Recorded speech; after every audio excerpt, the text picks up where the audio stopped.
High CPC and low conversion rates can be a huge problem in Google Ads. This question actually came from John on LinkedIn. What do I do about one problem keyword that's eating all my budget and not converting? If you're managing a paid search account, you have probably keywords right now that are spinning your budget and they're causing you problems. And you know there's always one. It is a high cost per click. You're paying a premium for every single visitor. And yet for some reason, the conversion rate on that one keyword is absolutely terrible. It feels like you're just bleeding all your money on a handful of clicks and they're not delivering. And you just really want to pause that keyword, run away. You don't know what's happening. This is a classic PPC efficiency problem. And really, again, it's that high CPC. So you're paying a lot at a cost per click basis and it's really not converting. And I am absolutely sure that I can give you an answer to this. I'm going to give you something that is a prescriptive checklist of what you need to look at absolutely right now to fix this. It isn't theoretical. It's really how you can best diagnose this problem because we're going to have to go on an investigation. We need to address the high cost first. And then after we've addressed the high cost, we're going to start looking at the low conversion aspect. So it's really a two-phase diagnosis here. Phase one, that high cost, right? That is the painful aspect of this. So we're going to look at diagnosing the high CPC. The reason your cost per click is still high is because the platform is making you pay a tax. You're probably paying a penalty for one of three possible reasons. You need to basically pull up your campaign data and check three things to see what's going on, and you need to do this immediately. The first thing is the quality score tax. I call it the quality score tax because it is a core problem and I'm seeing it all the time in my audits. Your quality score is not just a vanity metric. It is a huge factor in your actual CPC. A high CPC is often nothing more than a penalty for a poor quality ad. You're just not matching that search query to that ad to that landing page. So what you need to do is check the quality score on the high CPC keyword. And we need to really break this down and look at three components, right? So I started up here, now we're going to go a little bit deeper. One, just the keyword, the ad copy, and the headline perfectly match. You really have to have that coherence in between the three items. If your ad text doesn't explicitly contain the keyword that you're bidding on, the relevance is low and your CPC goes up. And we talk a lot on this channel about creative ad copy, but you still need to be able to bring in that relevance while you're being creative at the same time. So one way to fix this is tighter ad groups. So you're going to combine those ad groups, 3 or 4, maybe 5 keywords that all are around a central theme and have the ad match that theme. The next thing you're going to need to look at is that landing page experience. Is your landing page fast? Is it working on mobile? Is it optimized? Is it really easy to navigate? If the platform sees a high bounce rate or a slow load time, it is going to penalize you. It hits the CPC immediately.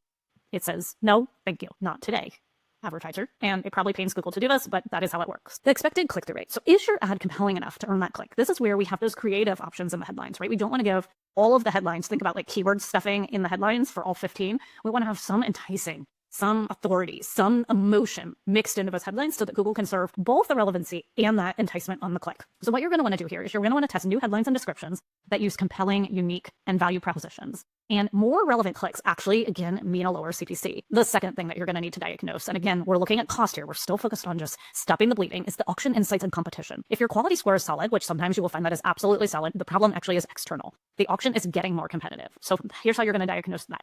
You're going to go ahead and pull an auction insights report. You're going to look at the impression share lost to rank. If this number is high, you're actually just getting outbid, which forces your bids up. So look at your overlap rate and your outranking share. Has a new competitor entered the auction, or has the existing one become drastically more aggressive, again, because of a new competitor entering into the market or a couple competitors? You may simply just have become a competitor in a bidding war that you didn't know you were getting into, and you simply can't win that. So this leads directly into the next point, a bidding strategy mismatch. If you're in a bidding war and you're paying too much, your bidding strategy may be too broad or simply misinformed. So what you're going to want to do is review and refine your bidding. If you're using maximized conversions and some of these smart bidding strategies, it's really, really easy to get in these bidding wars. Same with target CPA. And what can often happen, and I'm going to separate it right now from the bidding war factor of this, is you've chosen a smart bidding, you don't have enough profitable conversion data, and the machine is experimenting with those ultra high bids to find a conversion regardless of the cost. So the automation has essentially gone rogue on you. So what I would do in this case is refine your targeting, pull in your geo and device reports, and look and see what's going on. You also may be paying a massive premium on one specific city or on one specific device, like mobile. So for example, mobile might be extremely fierce, or I often saw this when I was working in auto in the New York area, where it was just the competition was a lot more steep. And so you're going to want to define if that's going on as well. And then what do you do? So what do you do? A couple things. You could change to manual. I don't love manual, but it is a great way to basically not participate in a bidding war. You could simply pause that keyword and give it a timeout for a couple weeks. I've done that before. Another thing that you can use is negative bid adjustments. And this is going to be an advanced strategy, but you're basically going to use the negative bid adjustments to throttle spend in these high cost, low value segments. So here's a note about this. And again, this is why I said that this was advanced. If you're using smart bidding strategies powered by Google, right? So these are Google's AI is working for you. Not really, right? Because your cost is so high. But if you are using these to do your bids, so like target CPA, target ROAS, maximize conversions, maximize conversion value, you don't need to actually make what I'm calling a manual bid adjustment, since these strategies automatically set bids and optimize for that conversion goal, assuming you have enough conversion data.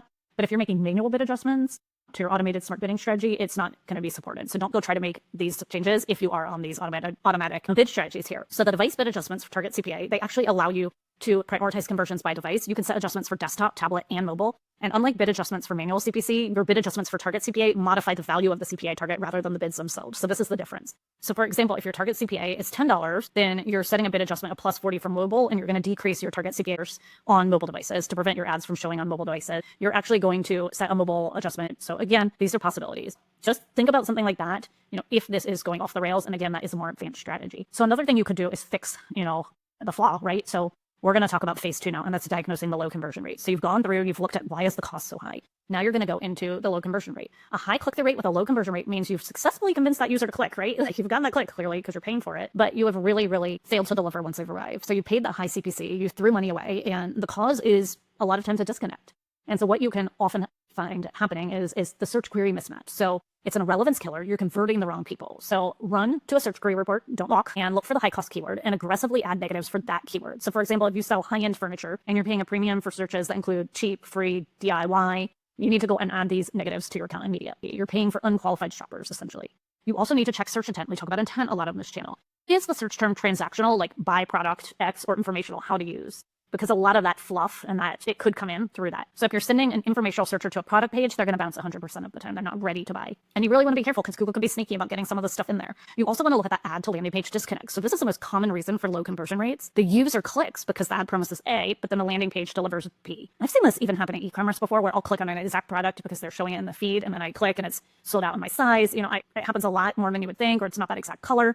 Certainly things to think about and clean up, because again, it's a way to just waste spend, especially on these tough times. Also, another thing you could do is perform the 3-second test on your landing page. So consistency is going to be king here. Is the main headline on your landing page directly matching the most compelling call to action, or the price point in your ad copy? If your ad copy says 50% off, and the landing page should not talk about a free consultation. See what I'm saying here? It must be a one-to-one relationship. Is there friction in the form? If it's lead generation, look at your form. Long forms kill conversion rates. They absolutely kill them. You want to eliminate any field that isn't absolutely necessary. The shorter the form, the higher the conversion rate. And again, it's something to always balance, because a shorter form can also bring in a lot more spam. You want to do exactly what's right for your business and what you can tolerate. You also need to think about something like a conversion rate optimization audit. Look at your page, look at the objective bottleneck, audit the entire user experience, look at your page speed. Again, we've talked about mobile page speed. Slow landing pages kill conversions faster than any other single factor. No one waits for a slow page, and the high CPC that you just paid was instantly wasted. Does your page exude trust, or does it look like a web page from, the 1990s? You need visible customer reviews, trust badges, security seals, clear contact information, a pretty web page, some solid design. For a high-cost product, you need to build that immediate confidence. I think about when my kid was trying to buy shoes online. He would always send me to these random web pages that I could buy, a shoe for a ridiculous amount of price, and I didn't even know where I was buying because it wasn't, Nike.com. It always scared me.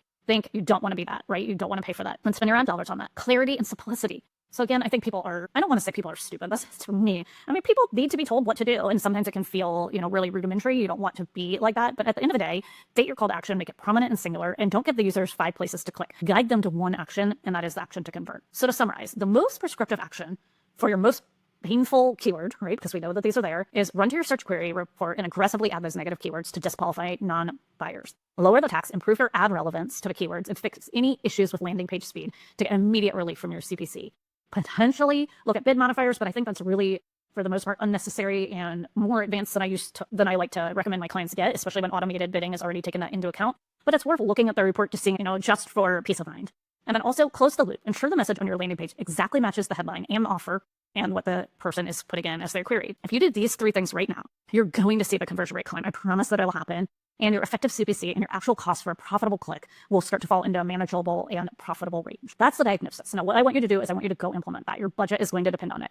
Before you actually hit pause, high CPC and low CVR keyword, I want you to think about this diagnosis. And here is a absolutely bonus, okay?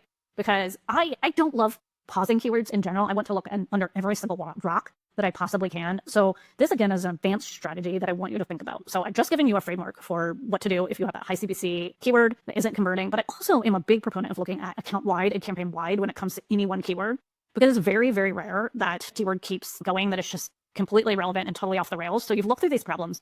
What I want you to do is go into the back end of Google. And if you're using data-driven attribution Google offers, I want you to check the keyword's total contribution. Sometimes a keyword that looks terrible on a spreadsheet because it's a high CPC or just a high cost with no conversions, it's actually a critical assist that introduces high-quality users earlier in their journey. So if it's a fractional contribution and it's positive, or if the volume is so low that removing it would have a negligible impact, the best strategy could actually still be to let it stay and accept the cost for the brand awareness or the upper funnel influence it provides.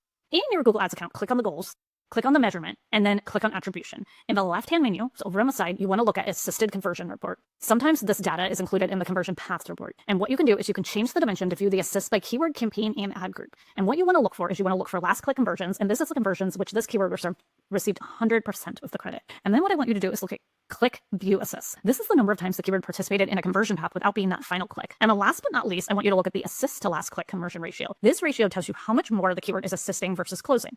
The ratio that could indicate that you want to keep the keyword is if it's significantly greater than 0. That suggests that the keyword is a strong upper funnel discovery tool keyword. Then go ahead and leave it because it is contributing to the overall package of your account. So finding the total contribution.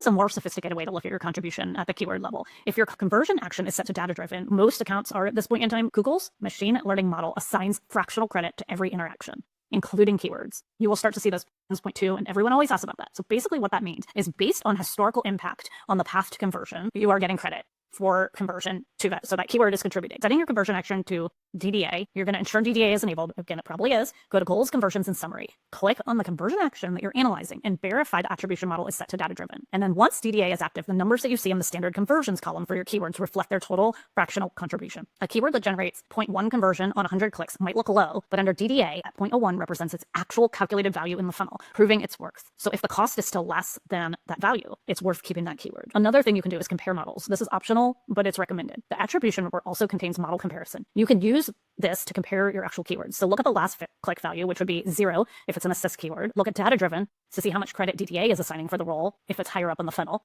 And look at these two reports together to basically prevent yourself from mistakenly cutting a keyword that's a valuable assist or contributor. Even if it's an immediate cost per conversion is high, you may want to avoid pausing that keyword. So again, that was super advanced, but I wanted to give you every possible thing that I could give you before canceling a keyword. I tend to not be a big pauser. That is my style. I don't just go in and automatically pause. I try to be really careful because I know that when I build a strategy sound, every keyword is there for a reason. And I know if it fits the model, I'm usually unwilling to say this is doing nothing for the account. I look at accounts holistically. I look at campaigns holistically, and I try not to just pause something that I know is probably working or probably even having a halo effect. And so I try to look for the data to prove it's worth saving before I actually say, you know what, no way, I'm getting rid of this keyword, because I trust in my brain. I trust in what I know about the businesses that I'm working with. And that's usually my personal style when I'm advising my clients. Thank you so much for listening to another episode of the Google Ads Strategy Hub. I know this one was really, really detailed, but I think it's really important when you are seeing that high CPC or that high cost keyword and low conversion rates to really, really get under the hood and see what's going on so that you don't have to suffer through that. And I'll see you in the next episode.